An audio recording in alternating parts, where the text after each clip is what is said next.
Amis téléspectateurs, na pesi bino mbote bipai biso. Bozui libaku ya kolanda biso. Toza jeudi 17 novembre 2022 na tondi samine sengo. Ya koyeba ke boza ibele liboso ba etano na bino ike pona kolanda biso soki na lobi biso.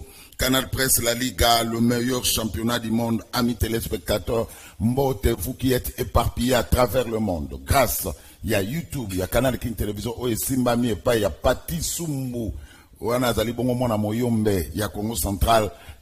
Mbote, votre déjeuner matinal. Ici est Bandi, la Liga, Canal Presse, le meilleur championnat du monde. Dans le baka, Soki Oboyi, Saleh Yomokili, amis téléspectateurs, Mbote, Bozaba télécommande, Bouchapemeni, parce que à Saint-Instant, ailleurs, il n'y a absolument rien du tout. Alors, rien du tout. Merci, Nabino de Trobaka, mouillons le maillot, mais évitons de confondre vitesse et précipitation. Merci, na équipe technique, Kouparbola, Oazali Bosonangai. Merci, na Freddy Takidi, Oazasi Manangai. Merci. Na Mike Kamwaka, merci na Samso Ilungamona Kasai, merci na Gimpoutou, le grand maestro, le sélectionneur français Didier Deschamps. Mais Didier Deschamps, comment expliquer bah, joueur français à quelques heures, il y a Coupe du Monde, Bakoumoko Zoka, Zoka Pamba Pamba, Christopher Nkoukou, na entraînement à Boukani, va remplacer na Turam, le bito qui l'issoussou que Kimpembe Moboulou, va remplacer na Dissassi. Hein, Didier Deschamps. Aux autres, les Coupes du Monde, vraiment, bah, jouer Yarobou Kanaboy. Ça va, la Coupe du Monde démarre déjà. C'est dimanche na Qatar. Pendant un mois, nous serons gâtés na Bamacha Kitoko Oyekobeta Makuna. Toutes les grandes formations au monde. Ezabongo présente na Coupe du Monde. Il y a le Brésil avec Neymar, il y a l'Argentine avec Messi, il y a la France. La France part à la Coupe du Monde diminuée. Beaucoup de blessures. En tout cas, blessé Ezaï Belé na France. Pogba ne fera pas partie. Il y a l'équipe nationale la France. Ngolon Kate ne fera pas partie. Il y a l'équipe nationale la France parce qu'ils sont blessés. Dernière nouvelle, Christopher Nkunku, les sociétés à Leipzig, na Bundesliga, Azalaki blessé, na entraînement, il y a bleu, et puis Presley Kimpembe, le défenseur du Paris Saint-Germain aussi blessé. Donc Didier Deschamps amène une équipe de France. Nanifo, il y a Coupe du Monde diminuée, 4 blessés en tout cas, et puis Baza, vraiment majeur, joueur majeur dans l'équipe nationale en France. On va essayer de suivre ça. Il y a la Mannschaft allemande qui est là, il y a l'Espagne qui est là, l'Angleterre qui est là, l'Afrique sera représentée par 5 nations, les Lions indomptables du Cameroun, les Lions de la Teranga du Sénégal, avec un Sadio Mané blessé, mais même comme on est parce que les Sénégalais balobi a kokende ka Coupe du Monde même sur Aza blessé mais boye ba ke Aza na Coupe du Monde accueilli comme on est qui a lu ça tchaki yango mais à Robetana nous te faut ba soigner na niveau à Qatar ba Sénégalais ba sengi kutu ba marabout na ba mo Sénégalais ba ça na délégation pour aller soigner Sadio Mané. Il y a la Tunisie qui sera là, il y a le Maroc et puis la dernière nation, c'est le Ghana, si je ne me trompe pas, le Black Star du Ghana. Donc 5 nations africaines vont représenter notre continent dans la Coupe du Monde Qatar 2022. On va suivre ça à partir, il y a dimanche prochain. Merci Peboye Imalamou, sans oublier, comme d'habitude, toujours habillé en Bichilix mode. Bichilix mode, la lati qui toko boye, pour nous recevoir, c'est facile. Il faut que ça la raga tourne à Bandal, na Balabala, Kassavou, Boare, Chibango, face à Galaxy, non loin, il y a bloc commercial. Au commun, à Kakabakoma, Bichilix mode, sur le côté, on a maman Mokazawana, 30 ans d'expérience, comme on est Fifi Bachala. To, ce résultat, on peut le connaître au Benguier, na 085 27 77 966. 085 27 77 966 au rejoint Fifi Bachala. Alors, Nazana quelques informations musicales, amis téléspectateurs. Fali Ipupa, couronné prince de la culture Anamongo par la ministre ya culture Namoniango. Il y a eu beaucoup d'autorités Bazalakiwana, entre autres maître Guy Luando Mboyo, ministre d'État, ministre il y a aménagement du territoire, Maman Rita Bola, gouverneur, il y a Maïndombe, donc Fali Poupa couronné, Ndenge Kuparbola Zolak Sabino, prince de la culture Anamongo. Fali Poupa qui a fait le plein du stade de Martyr a été couronné hier, mercredi 16 novembre, prince de la culture Anamongo. Wana tozuango na Nkasa Obabengaka le journal. Jibem Piana engagé cadre à l'OEBK.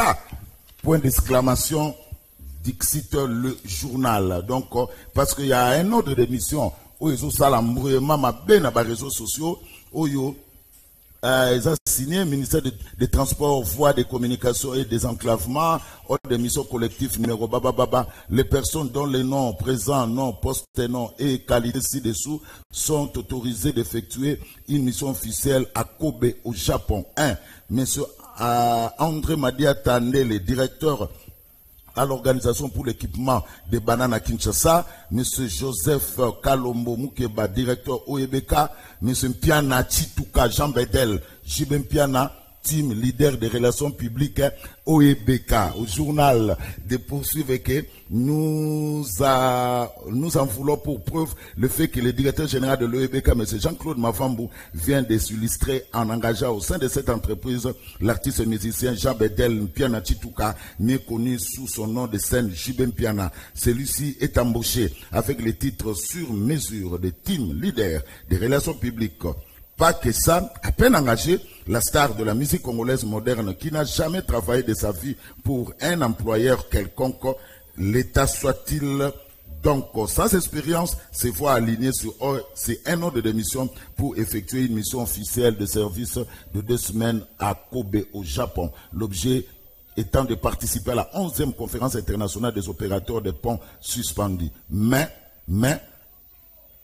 en à croire certaines sources proches de l'OEBK, il serait question de permettre à l'auteur de l'album Bas de match d'aller rencontrer les couturiers Kaza Yamamoto, dont il adore porter des créations, pourtant sa griffe qu'exhibe pendant ses concerts. Alors, quelle que soit la motivation de cette mission, le ministre de tutelle vient de l'annuler en prétextant la priorité qu'il sait d'accorder à la préparation financière de la gratification de fin d'année en faveur des agents et l'achat de vivres auxquels ils ont droit. Voilà, Jibem Piana, engagé comme team leader des relations publiques dans OEBK, devait normalement effectuer une mission de service à niveau Japon, dans le cas de OEBK, parce qu'il a engagé un ministre de tutelle, Chéribin Okende, a outil Bongo, ko suspendre, ko annuler ordre de mission Oyo. Voilà. Jibem Piana, papa chéri, engagé dans OEBK. Alors, de marche par-ci, de marche par-là, la mobilisation générale, comme l'a exigé le président de la République, Félix Antoine Tshilombo Tshisekedi, amis téléspectateurs, l'élo, jeudi 17 novembre, nouvel élan, Asana Balabala, Ye Ngobila, gouverneur à Ville Kinshasa, a pris acte. Il y a demande, il y a nouvel élan pour la marche. Je crois qu'il est déjà 9 heures passé de quelques minutes. Marche c'est bandaki na niveau à 15 parce que bango itinéraire na bango et bani. Et puis point de chute, il y a marche à nouvel élan et Zabongo na ambassade, il y a Ouganda pour nouvel élan, ils ont exigé va expulser ambassadeur il y a Ouganda après l'expulsion ambassadeur il y a Rwanda. Maïka Mwaka Sport nouvel élan pour la marche à l'élo jeudi 17 novembre. Il faut faire la guerre avec le Rwanda.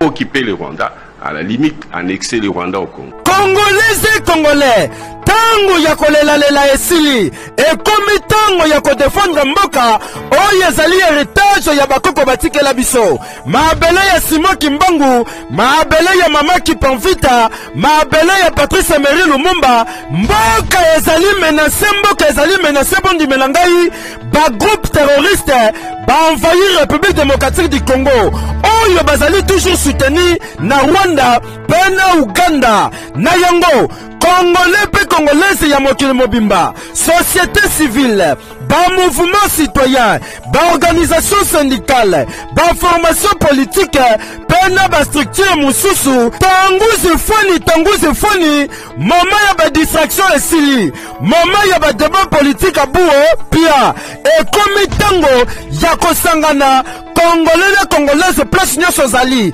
différents partis politiques, ya kolakisake, Congolais zali capable, ya kosangana, mpona kobatela mpe mpona kodefendre mboka na ye.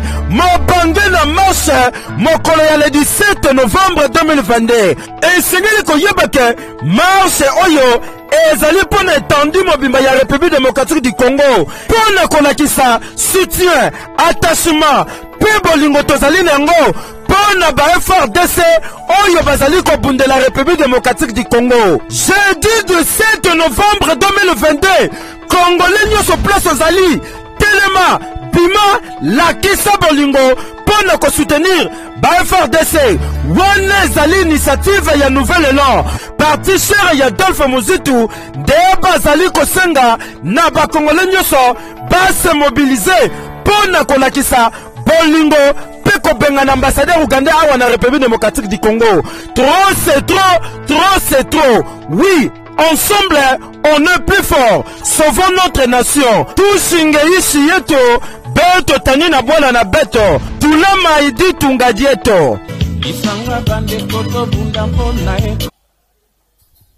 Voilà, alors ndeko moko comme Vincent Fungula, non, Patrick Vincent Fungula lobi ndeko Zulu otangaka bien, félicitations, merci na ndeko. Patrick Wombo ndeko Zulu na bengi na commune ya Lemba, John Lungila alekaka lisusu na Canal Presse pona nini. John Lungila depuis un certain temps réside aux États-Unis d'Amérique. Hein? Patrick Wombo, John Lungila a comment aux États-Unis d'Amérique. Azalasu na Kinshasa te, il réside là-bas.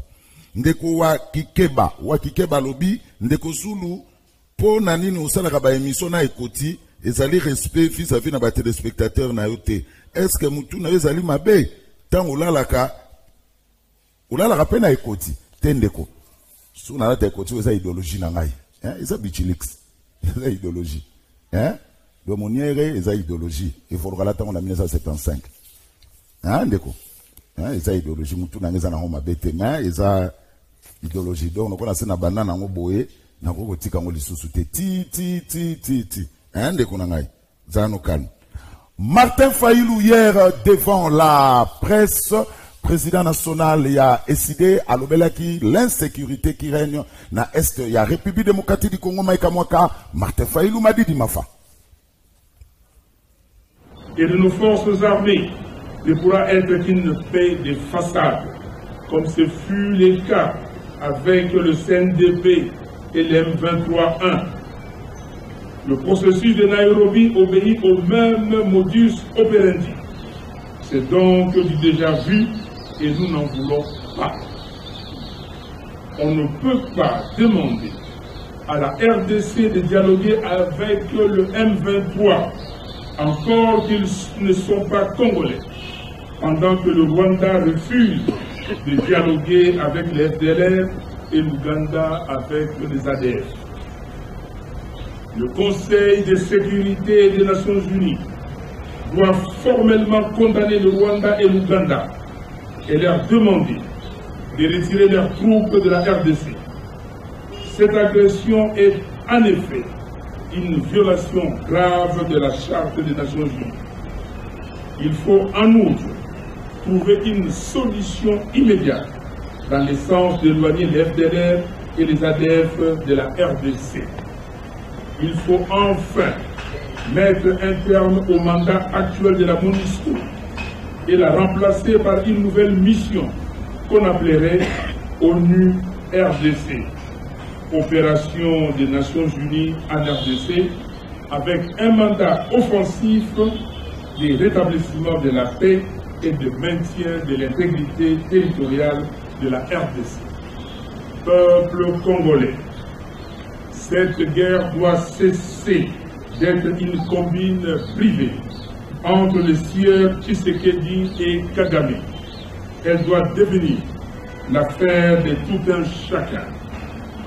Tout Congolais doit être au combat, conformément à l'article 63 de notre Constitution, qui dispose que, je cite, tout Congolais a les droits et les devoirs sacrés de défendre le pays et son intégrité territoriale face à une menace ou une agression extérieure. Que vous soyez au sud, au nord, à l'ouest et à l'est, ou dans la diaspora, mobilisons-nous tous pour soutenir nos vaillants militaires qui se battent pour l'intégrité de notre territoire et prouvons au monde entier que le Congo est un, indivisible et il le restera. Je vous remercie. Que Dieu bénisse le Congo et son vaillant peuple. Voilà, Martin Fayulu Madidi, président IAECD. Alors, Ndeko Patrick Bosobe, Ndeko Zulu, je vous suis depuis Bruxelles. Merci, Ndeko Patrick Bosobe. Ndeko Etana Etos, Ndeko Zulu, Bongo Batua INC, pourquoi Balekaka Lisso Souté, Bango Mokonde, Ntubazara na problème, même Kolo, Barozala près, Nde, Koleka, je crois, Didier Deschamps, Azarola Andabiso, Biso Awatoboy Kanabiso, Batouté, amis téléspectateurs. Alors, une émission tout à fait spéciale, amis téléspectateurs, nous recevons pour vous Hervé Diakese, voilà, à son côté, en direct, une émission tout à fait spéciale. Hervé Diakese, Azabongo, porte-parole, il y a CLC, et puis il y a Société Civile, à côté de l'émission, Canal Presse, ces émissions, il y a débat contradictoire, mais rien n'empêche, si nous avons besoin de la communication, il peut toujours, il y a la communication. Alors, clin d'œil, na Francis Moussoul, qui nous suit depuis son bureau, quelque part, à Wanafil, province à Kinshasa, l'espoir de Matete 2023, la nouvelle classe politique s'appelle Francis Moussoul. Bana Matete 2023, vous s'embrouillez, l'espoir de Matete là, il s'appelle Francis Moussoul. Hervé Diakese, Azanabiso Nakati à plateau, amis téléspectateurs, vous banana ba message théa, vous en avez calme. Vous voyez, mon Hervé Diakese, vous bandi. Vous banana mte, vous voyez que conférence épiscopale nationale du Congo, et c'est réuni ça qui, na assemblée plénière extraordinaire na Kinshasa du 7 au 9 novembre 2022, préoccupé par la dégradation de la situation sécuritaire de notre pays, ému par notre mission prophétique, tirons la sonnette d'alarme sur les dangers que court la République démocratique du Congo et sur la responsabilité de nous tous pour y faire face. Mais je vous épargne de tout cela. Conclusion à Bango, point 18. L'heure est grave. Notre pays est en danger. Nous ne laissons pas balkaniser la RDC du nord au sud, de l'est à l'ouest, ainsi que dans la diaspora. Mettons-nous tous debout pour sauvegarder l'intégrité territoriale de notre pays. À cet effet, nous invitons les chrétiens et les personnes de bonne volonté à jeûner, à prier, à poser des gestes de solidarité envers les déplacés. Aussi, nous convions tout le monde à une marche pacifique le dimanche 4 décembre 2022.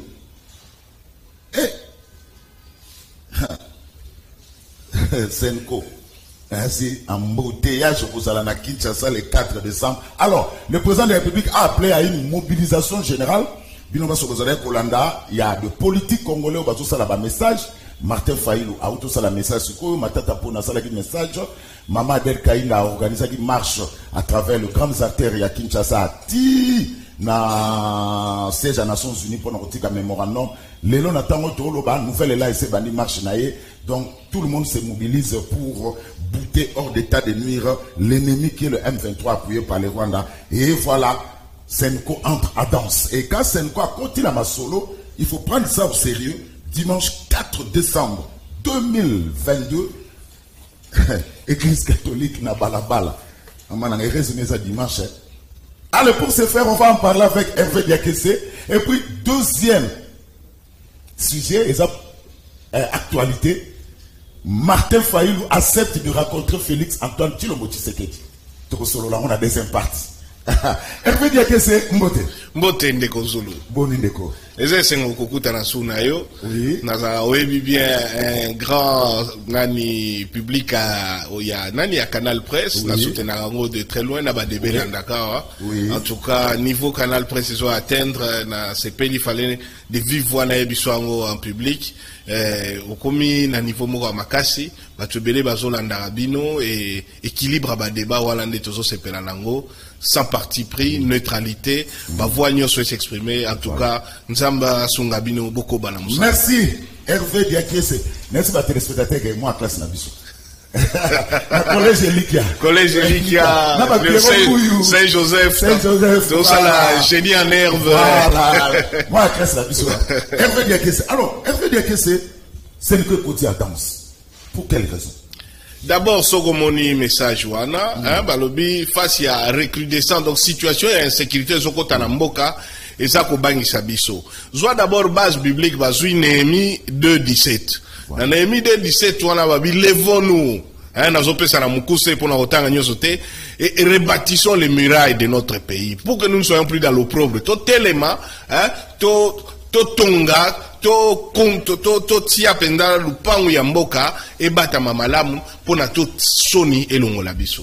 Message yo très rapidement pour le et non bali bosso elobi tozota la ndenge mboka ezokota na mbilinga mbilika na bulu yeke d'abord na est et na est na to moni biso nyonso ete non seulement ba groupe armé zongi actif mais Rwanda za kusunga bango mais mboka moko tozotanga mingi te Uganda pesa na kati donc et ça li constat là bi constat nezo sala ke tozomona pe silence moko complice ya communauté internationale mais ça li kambute aide-toi et le ciel t'aidera et za biso moko ebongi to bundaka pona biso moko et loko mibale au lieu likambouana tozomona kaka na est mais na ouest pe e bandi makasi na Kwamut mais na Congo central pe nungu ezokota tozoyoka na Sonabata tozoyoka na Kimpangu tozoyoka na Ngungu ba population bazoloba bazospolier bango mabele na bango et toyebi na makambo mabele place mobulu ekotaka bisika mususu wana ezopusa na nyoso wana ezobakisa insécurité na kati ya mboka na kobakisa telika mususu ya ba insécurité po lobami ya wate mais soto lobina Kinshasa na biso bakuluna pe bazoya donc tozomona ke mboka ezokoba makasi na mbilinga na yango ba episkopo basangani na 5 ya mobasenga tokita la marche basali pe mo ba proposition basaba proposition na bino batu bozo kamba mboka eloko liboso pe bopesa na mampinga na biso na armée na biso ba moyens nécessaires ya ko zala d'abord moderniser ya ko zala na ba armement ya malamu. Mais il faut réduire le train de vie na bino na ya mboka. Beaucoup na ba député te bazwaka $21,000 et puis boza na ba troupe na front, baza na ba munitions nécessaires ou bien même ba moyens de vivre bazole la kanzala. Et ça logique te. Ce qui priorité les loisali to batela mboka, to batela ekolo et bongi to sunga place priorité ezali. Donc ce qui les l'on a landi rapport ya ODEP par exemple o ezama kanisi nangai parce que épiscopo balobi kaka ko réduire train de vie à l'état mais ce qui président sa commune ba azo ba dépassement budgétaire moko ya plus de 100%. Ce qui assemblée nationale yep azana ba 140%, Sénat ba 130%. Mais ba dépassement na malamu ekene na mampinga et comme la rapé ba troupe na biso et moderniser et pesa bango ba moyen ozomona biloko wala nyo sonde et ko laksa ya solo tozozwa au sérieux o ezoye la mboka na biso pe sengi na biso nyoso toyokana tozala na likanisi moko tokabola pe makanisi ya malamu pona mboka pe na suka yangwana entre autres sengi na biso nyoso dimanche embouteillage kozala tende kozulu tika ko embouteillage pona dimanche cadre ya église catholique na balabala on en marche église catholique bima toujours na balabala on a rebatté là ekolo église catholique bima toujours na kimia na limemia na bondeko jamais église catholique bima pour na bolo yeke bimaka na discipline et bimaka na bondeko et bimaka na bosawa. Donc nyonso koleka la ndenge ya kimia tozo bima po ebongi penza to lakisa biso nyonso to telemi pona ekolo pona kosunga ba FARDC pona kosunga pona kolakisa na bandeko na biso nyonso bazala minyoko baza déplacer batiki bamboka na bango pe ba o ba we tozali elongo na bango pona tokolonga etumboyo mboko yo mabele na biso na ba richesse nyonso nzambe mutapesa biso ango tokotika ata esika Tokokabolango te pe na mutu te. tokokabolango pe na mutu te na yango ebongi totala na biso nyonso toyeba ya solo nini ekei na mabe nini ebebaki toyeba to sukola maboko elongo to kende siko mboka ekende na alima. Alors, Hervé Nazoui point 10. Aussi sommes-nous convaincus qu'aucune solution durable à l'insécurité ne sera possible sans une justice véritable. À ce sujet, nous déplorons le fait que de personnes identifiées comme responsables de milliers de morts ne sont jamais interpellées. Nous en voulons pour preuve les personnes citées dans le rapport mapping et qui sont encore actives dans l'est de la RDC. Il en est de même des faux chefs coutumiers à Kwamont. Le président Moussa Babaka sortait des groupes rebelles. Mais jusque-là, on ne connaît pas toutes ces personnes. Sortez des groupes armés. Voilà, jusque-là, on ne connaît pas toutes ces personnes-là. Alors, Likambo ezali ete, avant même président Mbosso Aloba, to kota la culture moko na mboko yo, na ba brassage, mixage, na exercice ya pouvoir, soki mutu a créé mo un groupe na ye moko boye, atie mobulu esika moko boye, récompense, mata grade na armée, to kota na gouvernement. Ozomona, entre-temps bisika atika la wana, a boma, a nyokola, a panza, et ko créé culture moko ya impunité, na culture moko ya prime à la guerre. Tout ça, un rapport mapping, et depuis les années 90, et puis si ensemble, il y a des violations graves, il y a droit de l'homme et salama na mbokoyo, batuba boma, batuba zwa bokonzi, batuba nyokola, mais ti lelo bazana bango tranquille, bazuzo zraka na bokonzi. Et puis ça idée nini, que na mbokoyo soko linyo mata, sala mouvement na yo, nyokola panza boma. Allez, et créer cycle à rancœur, un cycle à impunité. Donc, il faut que tout comme on attend un moko, tout le belake, tendeko awa penda, oyo salaki, ezalagate, oza indigne ya ko exercer ba fonction, ya minene, to koiko koba na yo bongote. Nde yangwana oyo, ya solo rapport mapping et sala. Ils ont concerné ba Congolais, mais ils ont concerné ba autorité rwandaise, oyo baza impliqué na yango. Alors, le point 16, la responsabilité de la communauté internationale. La complaisance de la communauté internationale envers le multinational et les pays prédateurs de nos ressources naturelles engage la grave responsabilité de cette même communauté qui, dans sa duplicité, souffle le chaud et le froid. Il ne faut pas oublier qu'au-delà des richesses naturelles, il y a le peuple congolais qui a besoin de vivre en paix. De quel maintien de la paix parle-t-on quand le nombre de morts ne cesse de se multiplier? Pourquoi hypocrisie à la communauté internationale? Mais il y a un flash et la force de diplomatie na biso. Parce que tout ça, pendant qu'on constate que biso, tout ça, victime, bazo considérer biso, en même temps, de la cause ya malheur. La richesse na biso lelo. Congo, n'engen sa basali yango, to comme pays stratégique. Tout ça, na minerai, nyoso eza nécessaire. So que za lelo que to côté na ba énergie verte, n'engen toujours ba to pays solution. Et ça, pas seulement pour la forêt na biso, lelo ba véhicule électrique eko tambola, ba lithium, o ba na besoin na ngoto ba cobalt, o ba na besoin na ngoto na ba batterie. Et ça, ou te pas na biso. En fait, pour na réaliser, so que lelo to komi, ba véhicule électrique remplacé par véhicule à carburant. Donc, tu remplacer le rôle à Émirats Arabes Unis ou ba pétrole. Matière ya mboka na biso, ba lithium wana ba cobalt. Ozomo na force to na ba lualaba, to na manono, to pe na mboka. Donc, sikoyo pendant que biso to za na bulu yeke, ba multinationale oyo ezali na influence na bamboka na bango baza derrière des ordres pour na copier ba ressources wana. Omoni problème siko de tozala na mboka yangwana. Tozali na ba distraction, ba groupe armé o créé nango au lieu et protéger dani et y a ba idéologie politique ba récupérer moi carré minier moko boye ou plusieurs carrés miniers.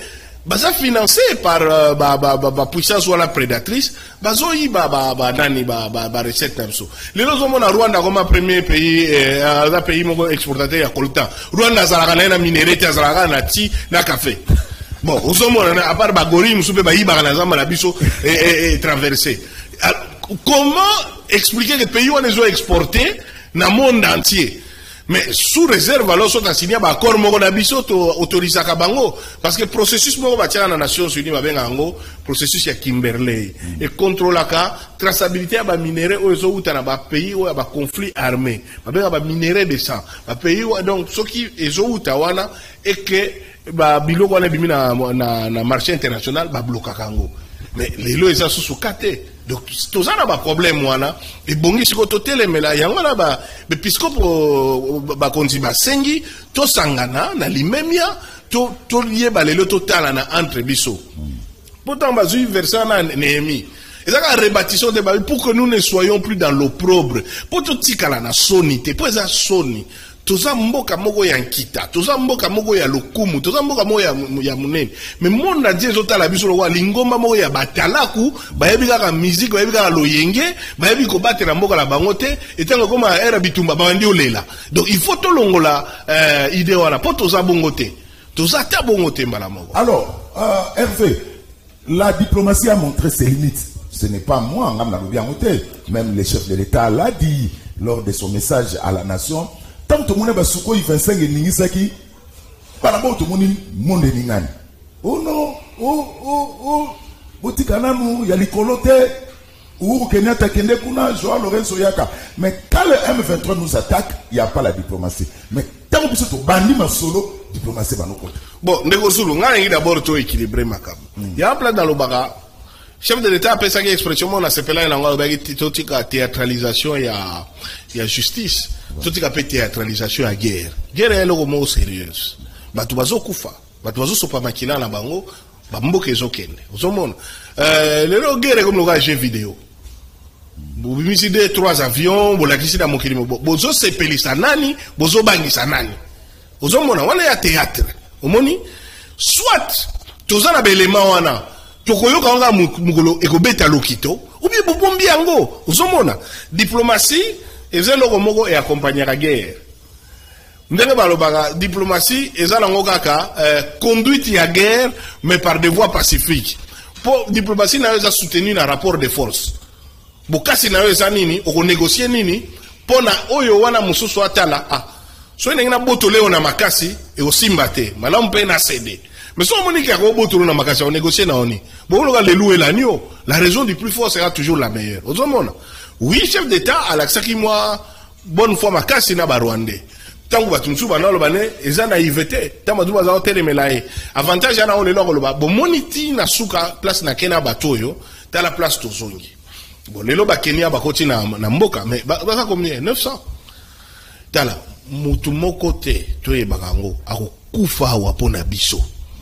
Aucune armée au monde salama te ko ya ou bien loba ko ya bakoro bosinyaki bokomi soko signer na bango ozomona obisumba ka mpapa Etienne Tshisekedi alobaka na entre Afdel pourquoi batiaka ya résidence CV abina sengi na ndeko nanga Laurent Désiré Kabila apesa facture à guerre to pesa bande to futa bandeko yo babim babake to soyi bango lisusu je pense que na ba faut bosala ngo na archive na bino donc réalité on a to bosana kango te. Aucune armée ne peut mourir pour nous. Mais il est vrai que ceux qui, pendant tous les bunda, pour se réorganiser, tous on a des moyens, il faut tout le allier. Parce que, oyo bazo yawa, bazo linga, bakabola, mboka nabiso.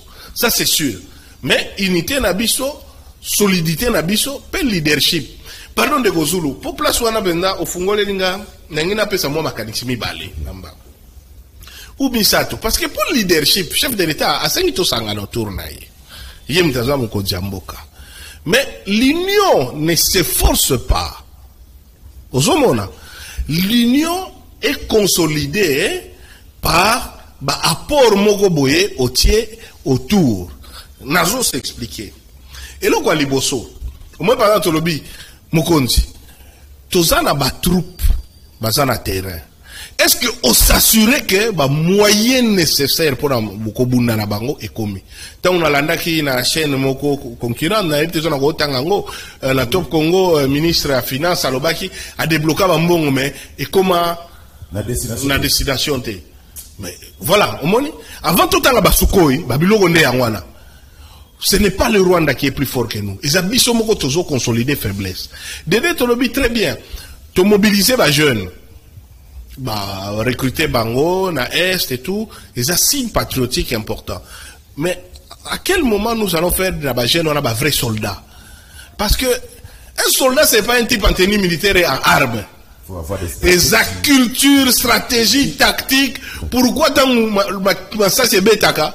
Il y a position, bon tabac, il y a position, il a été formé et forgé. Il y a position, ça ne se fait pas en 2-3 mois. Il faut tout ça sérieux. Il faut tout la théâtralisation de la guerre, tout intégrer sérieux. Au moins, sinon, comme ça va cher à canon.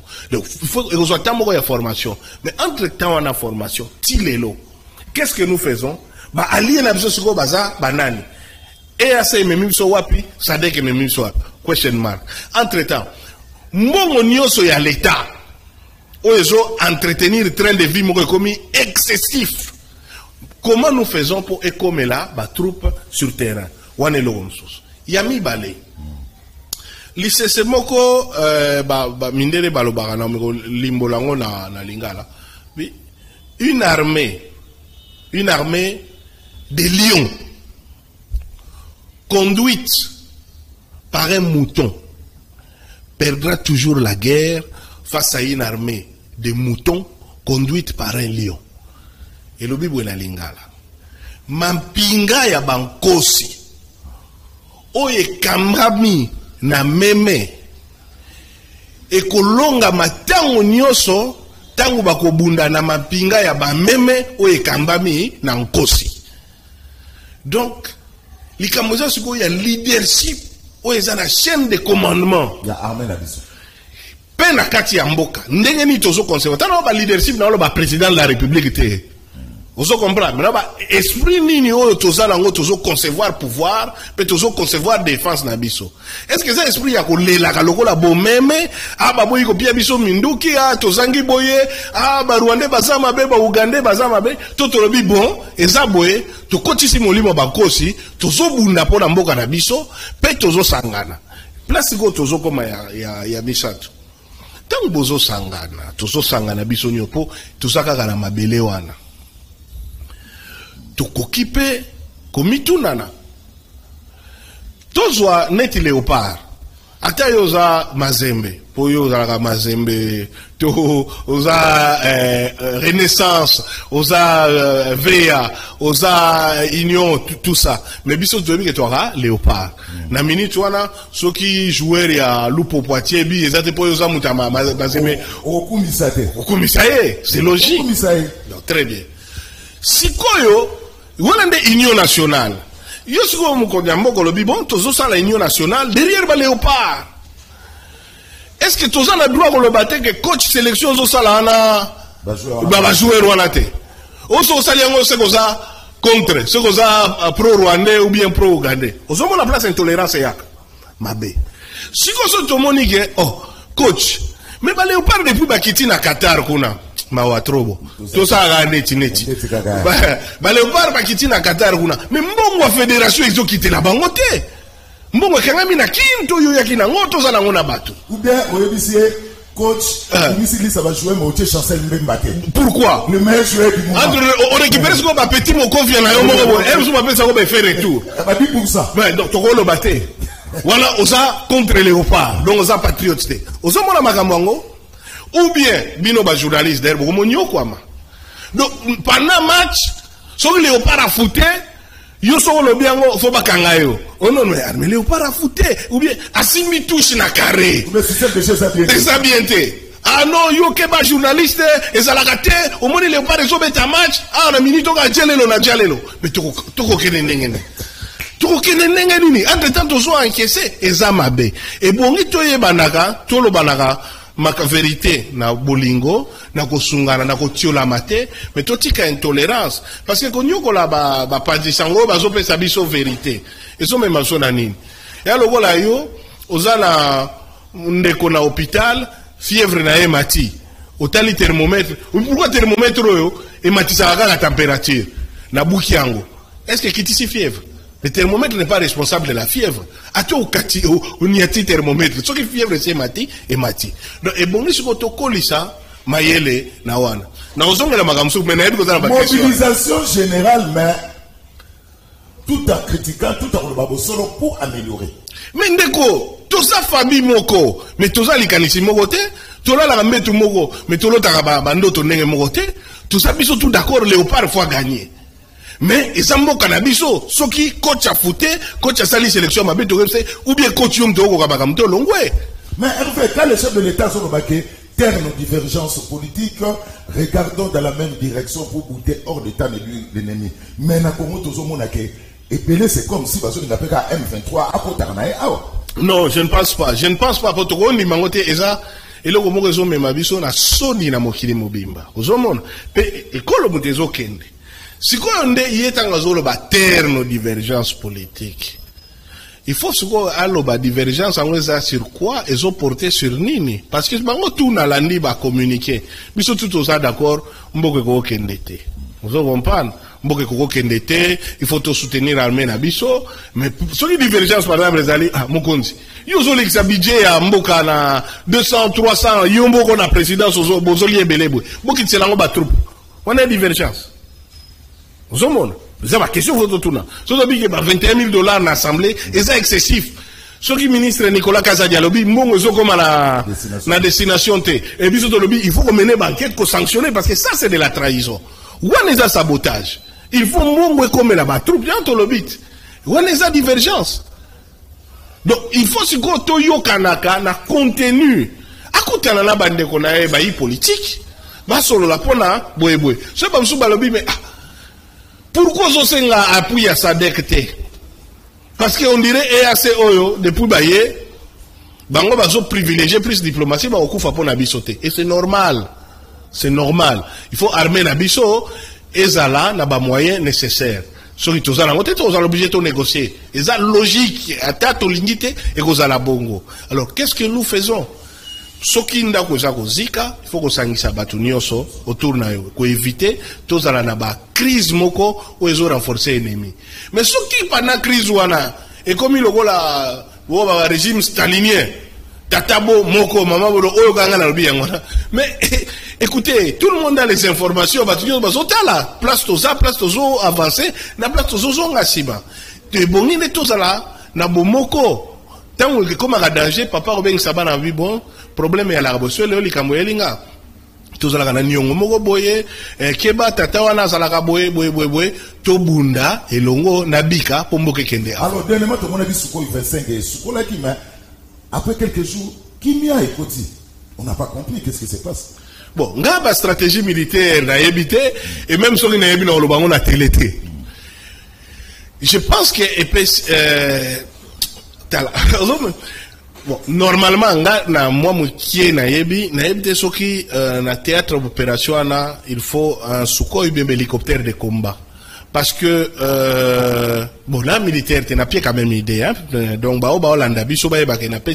sans aucune expertise. Mais peut-être n'attendre na Wikipédia.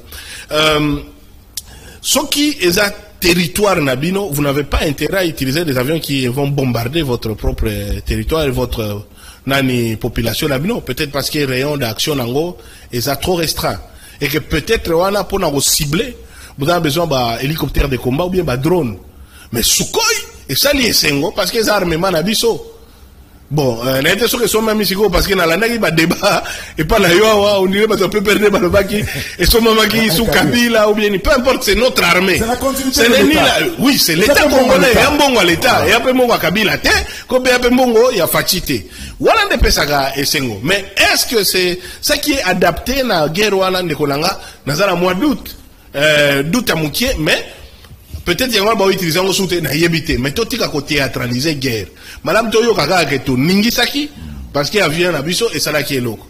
Pour malikam quelques photos na réseaux sociaux. Ça c'est on a déjà ennemi à so déjà stratégie na biso. Bon d'abord RBP vient na biso tu vois et atterrir na Rwanda. Na Rubavu. Voilà. Peut-être le pilote a confondu Bukavu na Rubavu na yebité. Mais c'est pas sérieux. Peu baronde ba peut communiquer bon avion amené yaki avec tous les ici. Tout bien sérieux. Tout est à côté théâtralisé guerre. Bah tu vas au koufa. Mboke zo que de la population n'a pas déplacé. Il faut tout boni total na. Ba Congo ba salaka so qui moi makama ekomi ebele na mboka bo sangisi bato bo fandi tozotala mobulu ezouta wapi ndoki akoti wapi problème bandaki ndenge nini to fandela kimia to koba mais bilo faut éviter justement beaucoup mo tia l'index ba journaliste baza ba agent ya ennemi bon siko kalate pe to kota 2023 donc divergence politique to lo basuma comme élection té. Donc, tout le monde la vérité. Alors, c'est le moment de dire, peut-être que, sur la constitution, tout tiango, entre parenthèses, tout qui tiango, na sembe tout les temps, tout sur sa guerre, ba manifestation, et que sur ça, la maté, tout ba manifestation en soutien au chef de l'État ou aux forces armées. Alors, tout le monde la vérité. Tout est bakango, yango. Pour chacun, faisons taire nos divergences politiques. Il faut donner les contenus. Divergence, c'est quoi? Ça porte sur quoi? Alors, Hervé Diakese l'a rappelé à la téléspectateur, vous avez appelé, vous avez vu en direct, tu as mis Hervé Diakese, à sa porte-parole, il y a CLC, et puis, à sa responsable de la société civile. On a précisé que ma opinion, on a émettre ça en tant que Ngamoko. En tant que d'ailleurs, on a marche, il y a le 4 décembre. Le dimanche 4 décembre 2022. À travers, ils ont dit ça à travers le pays.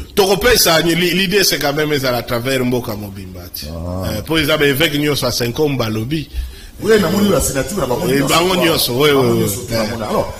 rôle il y a armée kenyane, les années. Bon, normalement, Monique, ce qui n'a l'année Mokonzi Mboka. Parce que l'information est au métro, l'interview, ça je vois à New York, ou plus tard, na habité. Ayekoloba, armée kenyane et Zakoya, pour appuyer biso, to démanteler ba M23. Bon, on a vu d'abord que Baza à 900 pour le moment, ils ont passé, et puis des deux, le Kenya, et lobby clairement qu'il y a un privilégié, voie politique, voie diplomatique. Là, aujourd'hui, allié stratégique qui est chef de l'État, et Kenya a joué un rôle makasi na accès na un pouvoir. Bon, peut-être avec l'ancien président Oyaoucho Kende, ou peut-être envoyé spécial na Makamongo. Tout le monde l'oblige à dialoguer. Il n'y a que le peuple congolais qui en a assez. Dialoguer avec qui? On ne peut pas dialoguer voilà. Avec un groupe terroriste. Mais il y a c'est notre propre. Dialoguer avec qui? Notre propre gouvernement l'a dit d'ailleurs, tu peux dialoguer dans le régime terroriste. Et le peuple congolais aussi n'en veut plus. Ouais. Très bien. Mais si quand vous ne dialoguez pas sur le plan verbal, donc vous dialoguez par les armes. Est-ce que vous avez Congo tout ça dans le M23? Mais il y a une photo yebati. Trouvé bango nengeni. Yo za mupandi sango. Mususu ustuna ba interview au parti paga na ba point de presse ya porte-parole à gouvernement. Quand on n'est pas petit c'est que dialogue, bon perception dans nos factures à guerre. Tutuna. Parce que le président Félix Alobaki et le Romo Félix Tshisekedi Alobaki et le Romoko Alobi, mais n'a manifesté bonne foi ni au son Rwanda. Va permettre avion na bango qui t'arrête pas na biso, va permettre ba exploiter or na biso, malgré que la population linga ya ngote. C'est quoi to commune Soka. Bon, alors toi M23, c'est quoi l'affaire? C'est à lui de nous le dire. Pour dans ba utaki dernièrement na ils sont qui na Kenya. Mais Hervé, comment expliquer M23 était Kabila Benga bon à 2000? Oui. Bazo Mindengeni. Ndekolanga. Parce que tout l'ingate et ça la situation au Félix Tshisekedi est Kokuta. Oui. Et on a été bandé déjà calme. On a 2013. Oui. C'est toi Bazo Impolani. Faut-il parce que place ni diplomatie agissante et moins difficulté. Faut-il comprendre. Mais dans tous les cas, Bazongi. Pour na nini tina nini na yebite mais bazawana. Si ko faut mundi sabango. Le temps armé na biso to pesa eba moyen nécessaire. Mbongo oyo tozo dilapide na Kinshasa et kitaka penda et comme na ba troupe nenge ministre ya finance a sengi yango. Après to se posera ba vraie question. Manière nini mbokezo Gérame peut permettre à Batouana bakota aussi facilement. Pourquoi le service de renseignement na biso est plus facile pour attaquer opposants, journalistes que la détecter entrer à M23. Tout peut savoir moyen nécessaire. Tout se moderniser. Vous avez la défense nationale est d'abord priorité. Alors, elle veut dire que c'est celle-là. Quelle est la meilleure solution? Parce que la diplomatie a montré ses limites, même si Kenyatta ou Kenyatta azo memama solo la diplomatie est montrée par limite d'amour. Alors, quelle est la solution selon RV de la question pour pacifier l'Est de la RDC? Alors, au Malam, là, solution est à simpleté. Parce que le problème est complexe et le problème est outil depuis Kala. Mais écoutez, dans une situation, il y a affrontement, bon, on a deux solutions. Ou vous avez les moyens militaires de faire face et vous faites la guerre, mais pour aboutir toujours à la solution politique, ou bien vous n'avez pas les moyens militaires de faire face, vous êtes obligé de négocier. Mais aussi, dans l'entretemps, on a par exemple, dans le Moussa Salahit, dans 98, tangu bebani na Rwanda, alliance de Sekoué, moni, akimi na Sadek, akina Zimbabwe, akina Angola. Mais apparemment, si vous avez même na EAC. East African Community, Kenya, Rwanda, Ouganda. Comment pouvez-vous expliquer que dans la même situation, la force d'interposition, vous avez plus, outil quand on a pas payé. Tout le président Fachi, pour nous avoir avantage, nous avons gagné, alors que tout le monde a dit, oh, place Sadek et Memela Gibiso. Est-ce que le président ou Kenyatta est bien le tourisme dans la RDC? Ah, bon, en tout cas, RDC Mteyambi, à quel camp de réfugiés, peut-être on a une élégance politique, peut-être bateau à pouvoir réaliser quitter. Normalement, il fallait chef de l'État, à Moutaliboso, à mon réfugié par rapport à un chef d'État étranger, hein. Mais bon. Un ancien. Bon, un ancien chef d'État étranger. L'issous, donc, était un peu moins boulouillé. Mais bon, écoutez, na minute Oyo, l'initiative nous se permettre de sauter bimana likamboyo to zwango, mais entre-temps qui veut la paix prépare la guerre. Donc ce tout ça nous na niveau ya réponse voulue to luki ba allié misusu mais to bosanate eloko moko mutu moko tako ya kokufela ba congolais na place ya ba congolais. Donc c'est le moment sikoyo to ça la clair et net na nini tozolinga par rapport à la situation ya M23, mais au-delà de la situation ya M23 leadership nini tolingi ezala na mboka. Est-ce que tozali ba peuple moko ba ya bankosi tozo kamama na ba meme ou bien to koza la peuple moko il y a bankosi tozo kamama na bankosi. C'est ça là. Alors il y a beaucoup de messages. Axel Théo alobi maître Hervé Diakese Asa Carlo Ancelotti Yaliga très sage et pertinent. Ah, c'est gentil. Oui, il y a où dans la PSG, c'est Rimo Naba Zlatan Ibrahimovic. Oui, vraiment, on a sage et très pertinent. Ndekomuka lobi, Olivier Mouchimara n'a fait des pour Bumbashi.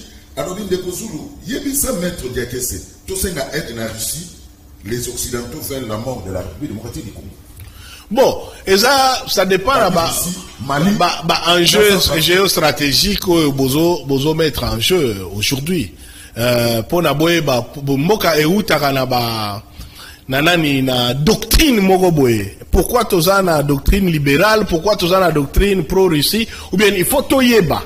Et toyeba pe soki Russie azana les moyens nécessaires à long terme ya gérer ba alliance. Parce que en réalité c'est quoi? On appelle ça moi exemple mo terre à terre. Soki le vraiment et yindi na mboka et que toza en débandade. Est-ce que Russie, par exemple, présente dans un navire de croisière dans l'océan Atlantique ou bien dans Pointe-Noire ou côté à Gabon ou est de la para? Ce qui la réponse est non, on se pose la question. Les lots force Wagner na bango, eza na Mali, tina Centrafrique. Mais est-ce que ma performance na bango eza penza ma carte il faut la surface na dimension en mboka na biso. Donc nous sommes des analyses moko diplomatie on le fait à froid. Ezate de indika lelo bon na kelanga siko c'est ba voisin pour yo tozo yo kanate. Voilà, dis de ça. Fais ça comme un message parce que l'émission est interactive. Guy Massoua, dans la zone de Ouganda, a bien appelé son beauté. Guy Massoua, a bien ça mettre Hervé Mbote, toujours dans l'Aïa depuis Ouganda. Alors, bon anniversaire à maman Claudine Kano Diazola. Maman Claudine Canon Diazola, aux zones d'Abisso depuis Brazzaville. Brazzaville, Canal Presse, très suivi. Nanenga Moussakadre, Naota, la Stam sur la tourne à Brazzaville.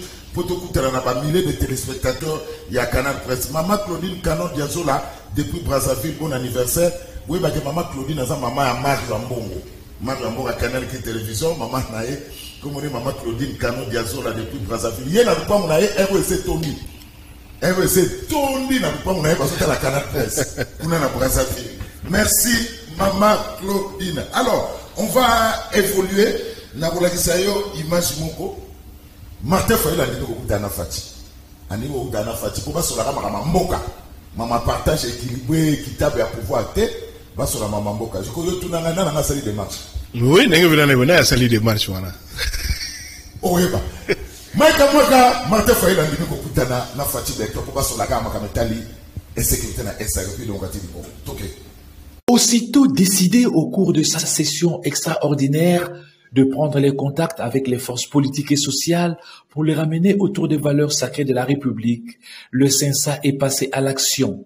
La délégation conduite par son président Joseph Olengankoy a fait le déplacement ce mercredi 16 novembre de l'hôtel Fadenhouse pour rencontrer le président de l'ECD, Martin Fayulu Madidi.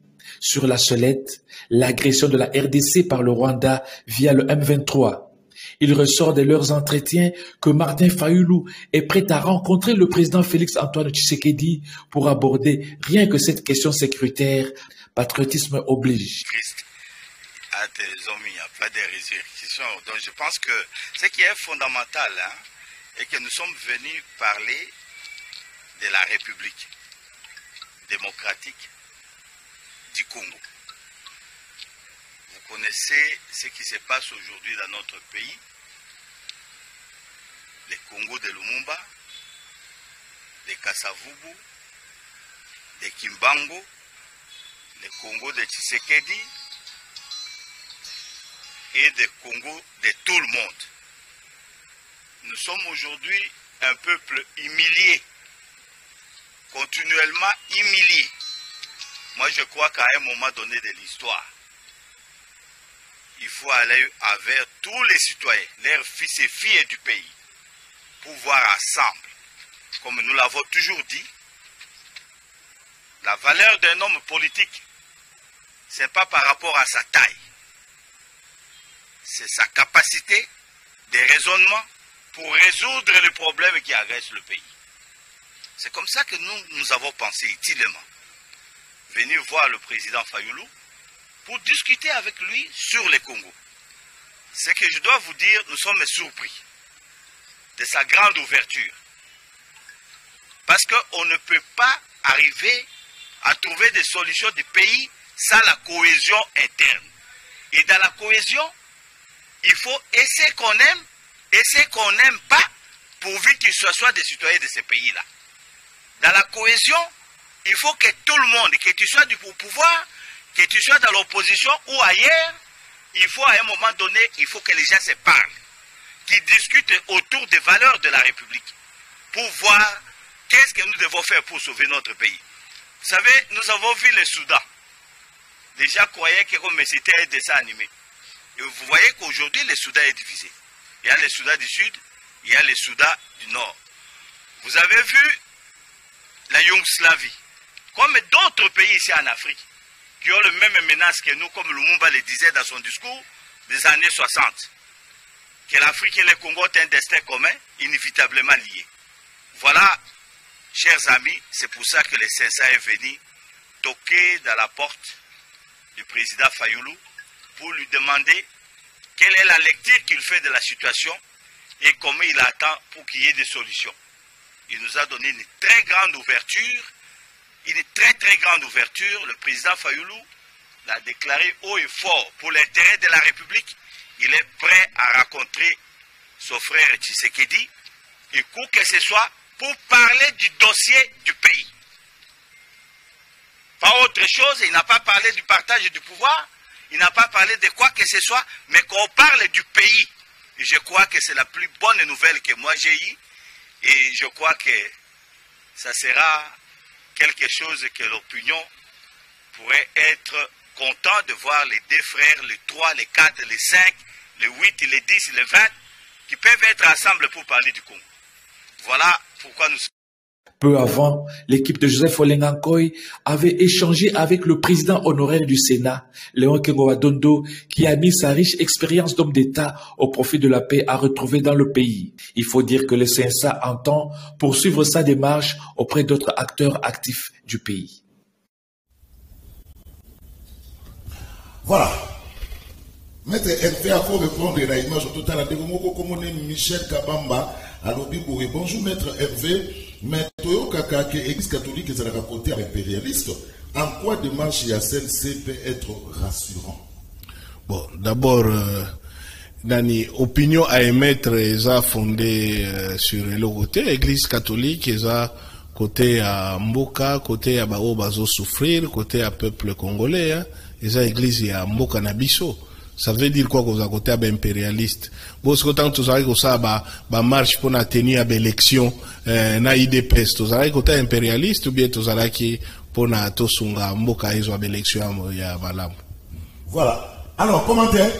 Bon, na moni, nieba kutu sute kende kolenganko ina sen sawa na bazalaka kaka.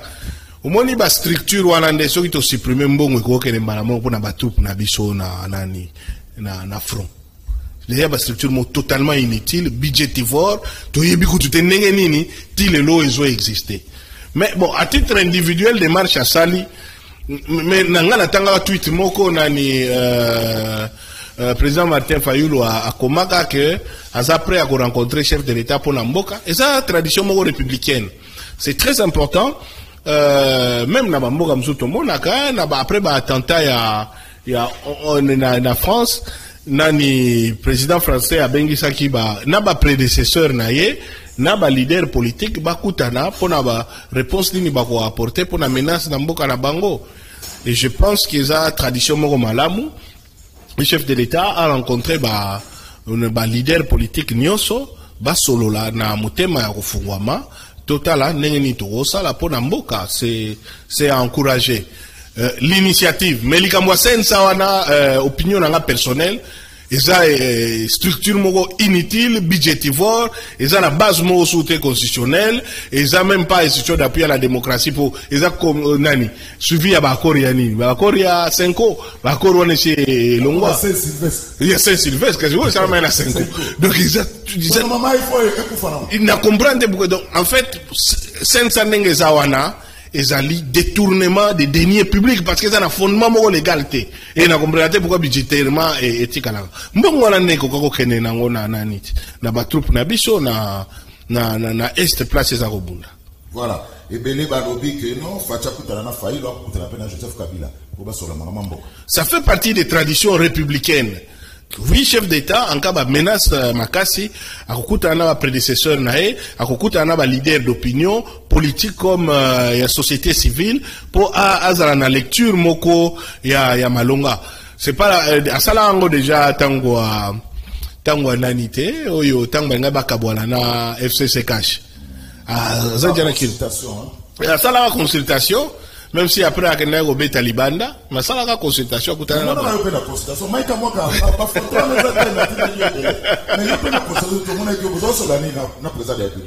président de la République a invité qui va force vive, Toyaki en tant que CNC. Merci Maïka moi. Oui. Voilà. Tukutanaki a yambaki biso, c'est vrai. Oyo après tozo solanae pendant consultation à la Ebisa Kirabi président ndenge tozali awa foko yebaka yo azolanda nga batémoin pe baalaki ozali wana oza dépositaire ya double héritage oza un dépositaire ya combat ya ba 13 parlementaires oya ko porter IDPS depuis époque ya Mobutu combat ne bandaki on a parlé de la nation tant ba komaki lettre ouverte na maréchal Mobutu. Deuxième héritage donc nabi épreuve tala siège ya parti na bino ezana ba stigmate ya batu batumbaka na kati wana bazikaka. Deuxièmement, aux a dépositaires et héritage, il y a combat mené na CLC, na ba marche, ya ba chrétien catholique, na ba homme de bonne volonté, pour l'alternance. Ba tu ba kufa pour na ba combat na ba ina besoin comme ni ministre, ni président, ni nini. Donc, yebake, ndengo zalaka wana, ozo bunda, to ozo kambamboka na mémoire to oza aboutissement ya processus wana.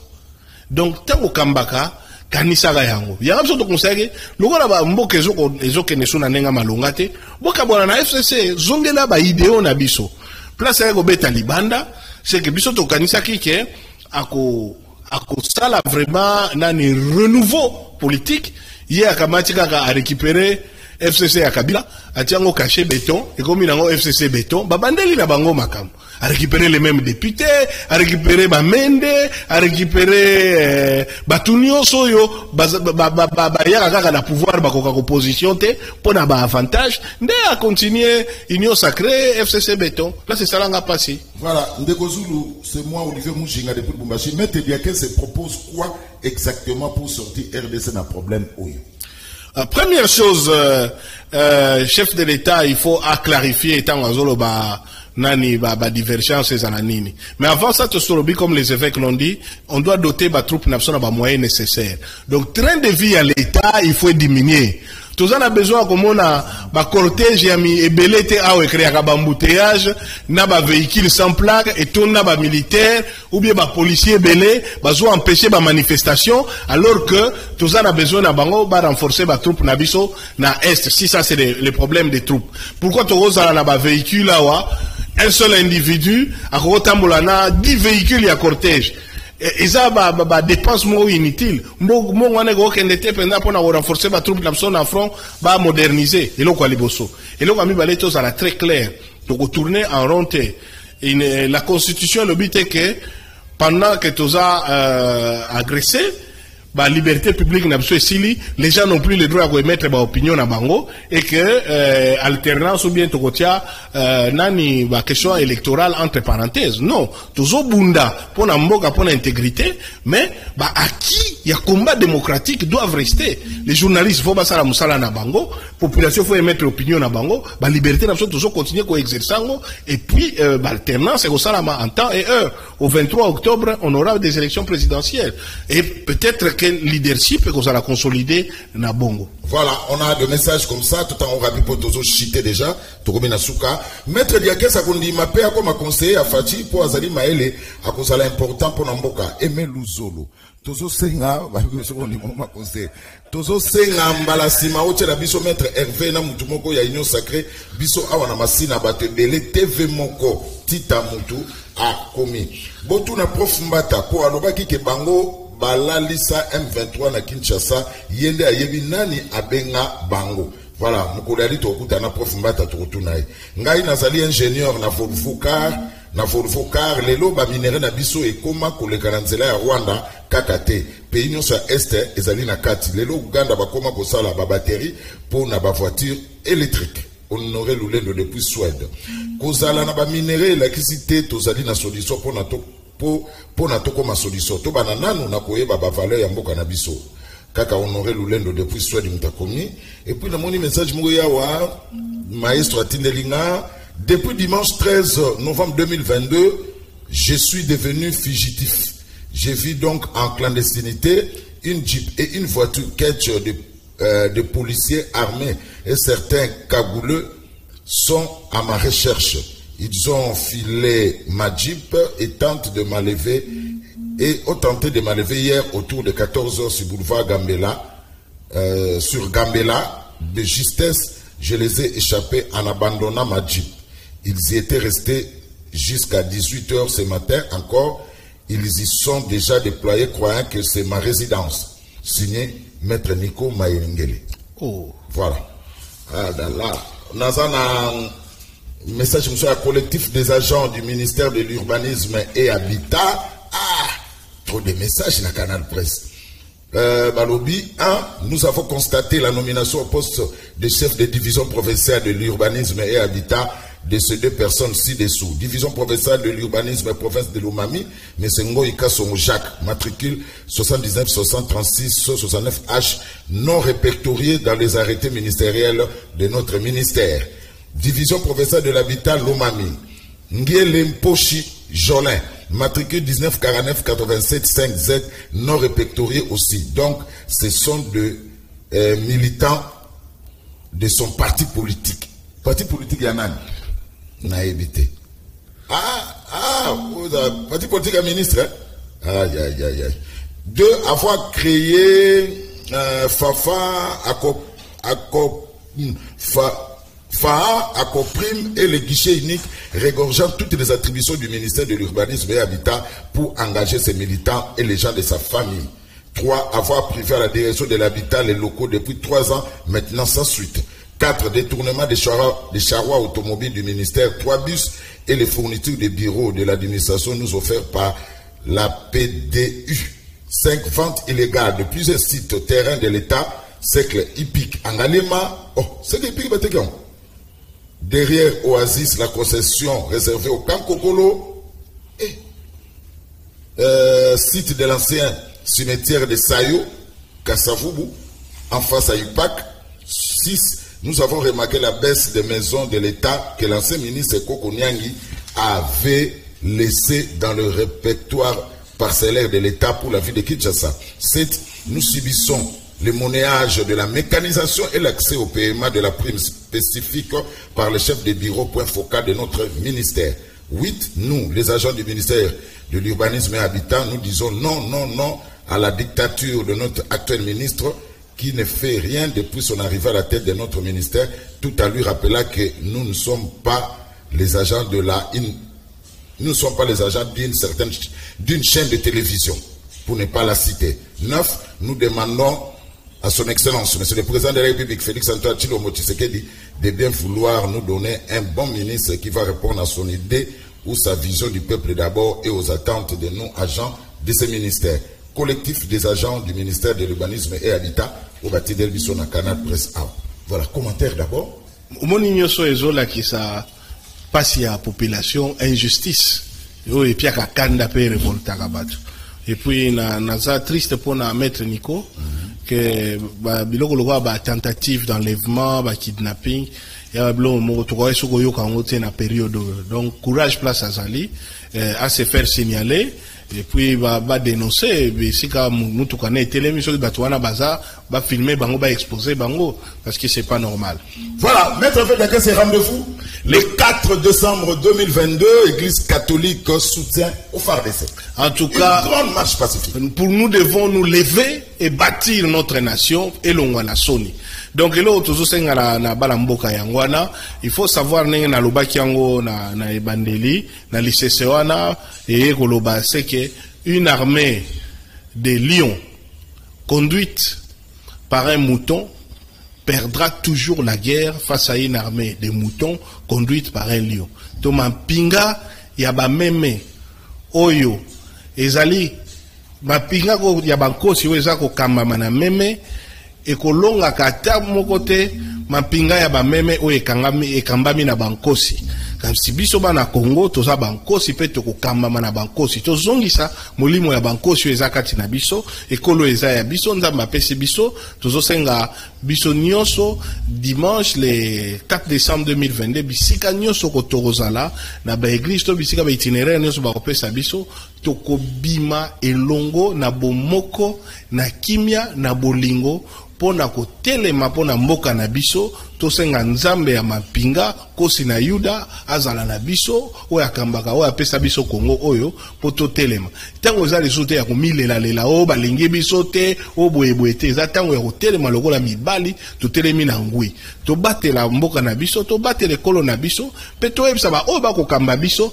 bazwa makanisi ya bwanya pona kosunga mingi ba mapinga na biso bisika bazali pe ba famille na bango bisika batikali batika kotikala na mosolo mingi ezokotaka kaka na makamu ya bureaucratie o ezokomela mapinga na biso te na o etikali pe na mikoleko ya to yebi nzamba kozala na Congo to kotika ata eteni moko ya Congo te ekende libanda kasi na biso pe to tikali kimia mimbeko ya mboka eto sama pona biso nyoso eko mate lokola o bitumbezali occasion ya bato mosusu ba pekisa badinga bakanisa na ndenge bango bakanisa kate ote mapona mieko zalate ote totika nanu nyoso mboka totia nanu entre parenthèses te mboka ezoko continuer to bundaka plus to koma na makambo alternance na démocratie to kubunda pe poto batela ekolo pe to kubunda makasi lokola to batela ba ki o eza na constitution ya ba liberté d'opinion d'expression ya ba manifestation. Merci. On va essayer d'entrer en contact avec la cellule de communication du ministère de l'urbanisme et habitat. Des sons de cloches obligent. Pour tout le collectif, il y a Barjan, il y a ministère, il y a urbanisme et habitat, il y a un cadre de message, Sokezaya Solo. Alors, d'Etchimbia, depuis le Brésil, alors tu es pertinent. Merci. Maître Hervé Dakesena, on se l'a côté depuis Brasilia. Muito obrigado, Dech. Voilà, depuis Brasilia, tous on l'a vraiment, en tout cas, Maître Hervé Dakesena, au lobby, madame. Maître Hervé Dakesena, merci. Ndeko nanga Gilles, merci, ezalaka sengo okutana na yo, nazokanisa bomwana na biso. Kenzamba yebaki ketobutana sosokwe. Hervé Dakesena, merci, porte-parole à CLC. Rendez-vous le 4 décembre 2022, marche pacifique à travers toutes les artères. Il y a Kinshasa pour la église catholique. Si on a le bac en bouteillage, on pense que l'église catholique sera juste la marche. En tout cas, et marche pacifique, c'est pour soutenir nos FARDC. Voilà. C'est pour soutenir nos FARDC. Merci. Merci Ndegozou. Merci. À travers le monde, rediffusion émission 21h30. Surtout comme 22h15. Et que vous avez une publicité parce que après, publicité, il faut bâtir émission. Où est Kolanda? Net le jeudi, n'a évité cette émission. Voilà, bâtir émission et l'andaka parce que canal qui n'est pas canal presté. Hein? Faut bâtir émission sous beau silicaté. 0h30. Barozong sa émission et Kende Tinasuka. Tout le monde a téléspectateurs.